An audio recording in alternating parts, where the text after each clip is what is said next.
بسم اللہ الرحمن الرحیم۔ سرور کائنات نبی کریم صلی اللہ علیہ وآلہ وسلم نے فرمایا کہ قرب قیامت ایک شخص کعبے میں داخل ہوگا جو خانہ کعبہ کو گرا دے گا اور اس کے ٹکڑے ٹکڑے کر کے سمندر میں بہا دے گا، کعبے کے زیورات چوری کرے گا اور غلاف کو پھاڑ کر اپنی چادر بنا لے گا۔ بخاری کتاب الحج باب ہدمۃ الکعبات 537، حدیث نمبر 1595-1596۔ صحابہ نے عرض کی، یا رسول اللہ صلی اللہ علیہ وآلہ وسلم، وہ شخص کون ہوگا؟ اس کی نسل و خاندان کیا ہوگا؟ اس کا حلیہ کیا ہوگا؟ وہ کیوں خانہ کعبہ کو گرائے گا؟ نبی کریم صلی اللہ علیہ وآلہ وسلم کا چہرہ سرخ ہو گیا اور ایسی تفصیل بتائی کہ سب ہی رونے لگے۔ خانہ کعبہ اللہ تعالیٰ کا گھر ہے اور اللہ تعالیٰ اس کی حفاظت کرتا ہے، لیکن یہ قیامت کی نشانیوں سے ایک نشانی ہے کہ ایک شخص خانہ کعبہ کو گرائے گا۔ اس سے پہلے بھی بہت سے لوگ خانہ کعبہ کو گرانے کی کوشش کر چکے ہیں، لیکن کوئی بھی اس میں کامیاب نہ ہو سکا۔ ایک دفعہ یمن کے بادشاہ ابرہہ نے خانہ کعبہ کو گرانے کی کوشش کی تھی، تو اس کا کیا حشر ہوا تھا یہ سبھی جانتے ہیں۔ نبی کریم صلی اللہ علیہ وآلہ وسلم کی پیدائش سے 25 دن پہلے یمن کا بادشاہ ابرہہ ہاتھیوں کی فوج لے کر کعبہ ڈھانے کے لیے مکہ پر حملہ آور ہوا تھا۔ اس کا سبب یہ تھا کہ ابرہہ نے یمن کے دارالسلطنت صنعا میں ایک بہت ہی شاندار اور عالیشان گرجا گھر بنایا ہے، اور یہ کوشش کی کہ عرب کے لوگ بجائے خانہ کعبہ کے یمن آ کر اس گرجا گھر کا حج کریں۔ جب مکہ والوں کو یہ معلوم ہوا تو قبیلہ کنانہ کا ایک شخص غیظ و غضب میں جل بن کر یمن گیا اور وہاں کے گرجا گھر میں پاخانہ کر کے اس کو نجاست سے لت پت کر دیا۔ جب ابرہہ نے یہ واقعہ سنا تو وہ طیش میں آپے سے باہر ہو گیا اور خانہ کعبہ کو ڈھانے کے لیے ہاتھیوں کی فوج لے کر مکہ پر حملہ کر دیا، اور اس کی فوج کے اگلے دستے نے مکہ والوں کے تمام اونٹوں اور دوسرے مویشیوں کو چھین لیا۔ اس میں 200 یا 400 اونٹ حضرت عبدالمطلب کے بھی تھے۔ حضرت عبدالمطلب کو اس واقعے سے بڑا رنج پہنچا، چنانچہ آپ اس معاملے میں گفتگو کرنے کے لیے اس کے لشکر میں تشریف لے گئے۔ جب ابرہہ کو یہ معلوم ہوا کہ قریش کا سردار اس سے ملاقات کرنے کے لیے آیا ہے تو اس نے آپ کو اپنے خیمے میں بلا لیا، اور جب حضرت عبدالمطلب کو دیکھا کہ ایک بلند قامت روب دار اور نہایت ہی حسین و جمیل آدمی ہے جن کی پیشانی پر نور نبوت کا جاہ و جلال چمک رہا ہے، تو صورت دیکھتے ہی ابرہہ مروب ہو گیا اور بے اختیار تخت شاہی سے اتر کر آپ کی تعظیم و تکریم کے لیے کھڑا ہو گیا اور برابر بٹھا کر دریافت کیا کہ کہیے سردار قریش، یہاں آپ کی تشریف آوری کا کیا مقصد ہے؟ حضرت عبدالمطلب نے جواب دیا کہ ہمارے اونٹ اور بکریاں وغیرہ جو آپ کے لشکر کے سپاہی ہانک لائے ہیں، ان سب مویشیوں کو ہمارے سپرد کر دیجیے۔ یہ سن کر ابرہہ نے کہا، اے سردار مکہ، میں تو یہ سمجھتا تھا کہ آپ بہت ہی حوصلہ مند اور شاندار آدمی ہیں، مگر آپ نے اونٹوں کا سوال کر کر میری نظروں میں اپنا وقار کم کر دیا ہے۔ میں تو کعبہ کو توڑنے کے لیے آیا ہوں، لیکن آپ نے اس بارے میں کوئی گفتگو نہیں کی۔ حضرت عبدالمطلب نے کہا، کعبہ اللہ کا گھر ہے اور وہ خود اس کی حفاظت کرے گا۔ یہ سن کر ابرہہ اپنے فرعونی لہجے میں کہنے لگا، اے سردار سن لیجئے، میں کعبہ کو ڈھا کے اس کی اینٹ سے اینٹ بجا دوں گا اور روئے زمین سے اس کا نام و نشان مٹا دوں گا، کیونکہ مکہ والوں نے میرے گرجا گھر کی بڑی بے حرمتی کی ہے، اس لیے میں اس کا انتقام لینے کے لیے کعبہ کو مسمار کر دینا ضروری سمجھتا ہوں۔ اس کی بات سن کر حضرت عبدالمطلب نے کہا، یہ آپ کا اور خدا کا معاملہ ہے۔ اس پر ابرہہ نے تمام جانوروں کو واپس کر دینے کا حکم دے دیا، اور حضرت عبدالمطلب تمام اونٹوں اور بکریوں کو ساتھ لے کر اپنے گھر چلے آئے، اور مکہ والوں سے فرمایا کہ تم اپنے اپنے مال مویشیوں کو لے کر مکہ سے باہر نکل جاؤ، اور پہاڑوں کی چوٹیوں پر چڑھ کر اور دروں میں چھپ کر پناہ لو۔ مکہ والوں سے یہ کہہ کر پھر خود اپنے خاندان کے چند آدمیوں کو ساتھ لے کر خانہ کعبہ میں گئے اور دروازے کا حلقہ پکڑ کے انتہائی بے قراری اور گریہ زاری کے ساتھ دربار الہی میں اس طرح دعا مانگنے لگے کہ اے اللہ، بے شک ہر شخص اپنے گھر کی حفاظت کرتا ہے، لہٰذا تو بھی اپنے گھر کی حفاظت فرما، اور صلیب والوں اور صلیب کے پجاریوں کے مقابلے میں اپنے اطاعت شعاروں کی مدد فرما۔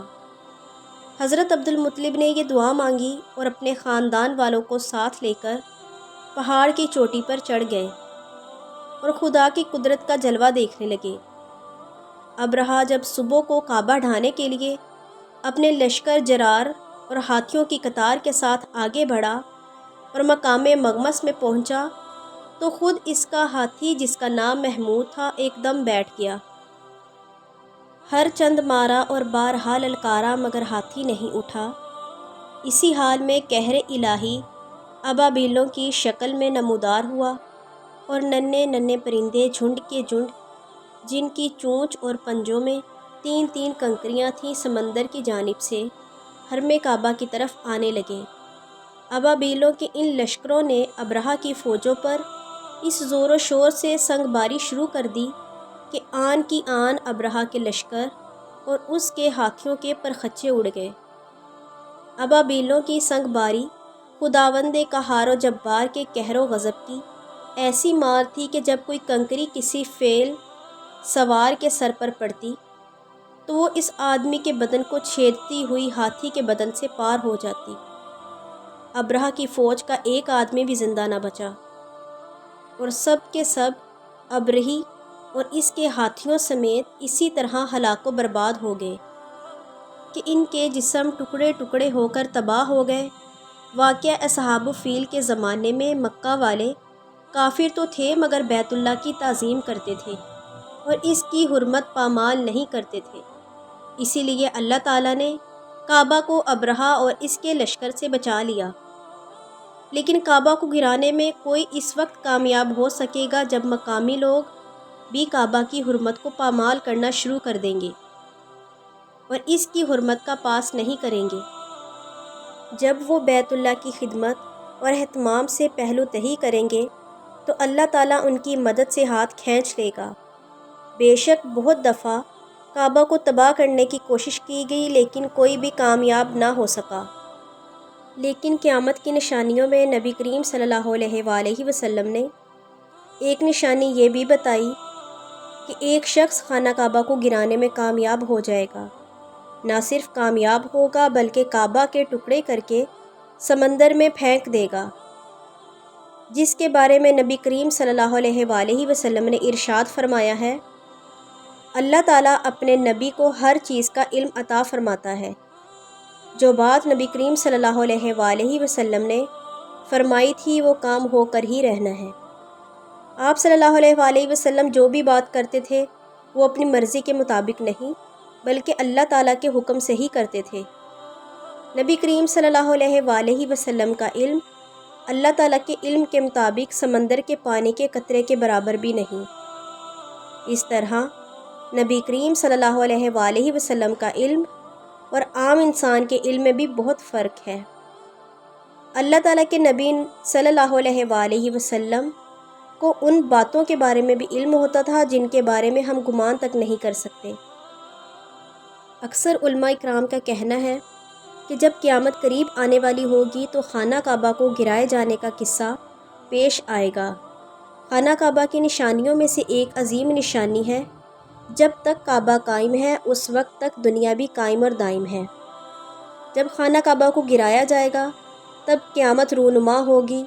جب قیامت قریب آئے گی ایک بدبخت حبشی خانہ کعبہ کو گرا دے گا، پھر قیامت آ جائے گی۔ اس حبشی کے بارے میں نبی کریم صلی اللہ علیہ وآلہ وسلم نے ارشاد فرمایا کہ اس حبشی کی شکل و صورت ایسی ہوگی، ایک چھوٹی چھوٹی پنڈلیوں والا حبشی خانہ کعبہ کو گرا دے گا، جبکہ بخاری شریف میں لکھا ہے کہ اے نبی کریم صلی اللہ علیہ وآلہ وسلم نے ارشاد فرمایا، گویا میں اس حبشی کو دیکھ رہا ہوں، وہ کالا اور چوڑی ٹانگوں والا ہے اور کعبہ کے پتھر اکھاڑ اکھاڑ کر پھینک رہا ہے۔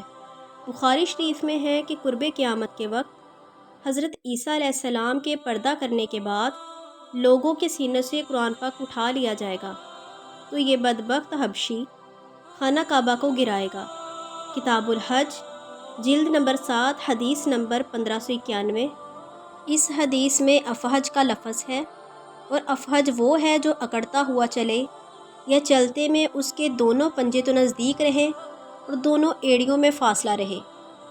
وہ حبشی مردود جو قیامت کے قریب کعبہ ڈھائے گا وہ اسی شکل کا ہوگا۔ دوسری روایت میں ہے کہ اس کی آنکھیں نیلی، ناک پھیلی ہوئی ہوگی، پیٹ بڑا ہوا ہوگا۔ اس کے ساتھ اور لوگ بھی ہوں گے، وہ کعبہ کا ایک ایک پتھر اکھاڑ ڈالیں گے، سمندر میں لے جا کر پھینک دیں گے۔ نبی کریم صلی اللہ علیہ وآلہ وسلم نے فرمایا، ایک شخص کی حجرہ اسود اور مقام ابراہیم کے درمیان بیعت کی جائے گی، اور پھر جب ایسا ہوگا تو عربوں کی ہلاکت اور بربادی کے بارے میں نہ پوچھا جائے گا۔ پھر حبشہ سے ایک لشکر آئے گا جو کعبہ کو تباہ کرے گا۔ اس تباہی کے بعد پھر اللہ کا یہ گھر کبھی آباد نہ ہو سکے گا۔ یہی لوگ اس کا خزانہ بھی نکال کر لے جائیں گے۔ عبداللہ بن عمر رضی اللہ عنہ سے روایت ہے کہ نبی کریم صلی اللہ علیہ وآلہ وسلم نے فرمایا، اہل حبشہ کو چھوڑے رہو جب تک وہ تمہیں چھوڑے ہوئے ہیں، کیونکہ کعبہ کے خزانے کو سوائے حبشی کے اور کوئی نہیں نکالے گا۔ کتاب الملاحم حدیث نمبر 4309۔ اگر آپ کو یہ ویڈیو اچھی لگے تو چینل کو سبسکرائب کر دیں اور بیل آئیکن پریس کر دیں تاکہ مزید نئی آنے والی ویڈیوز کا نوٹیفیکیشن آپ کو ملتا رہے۔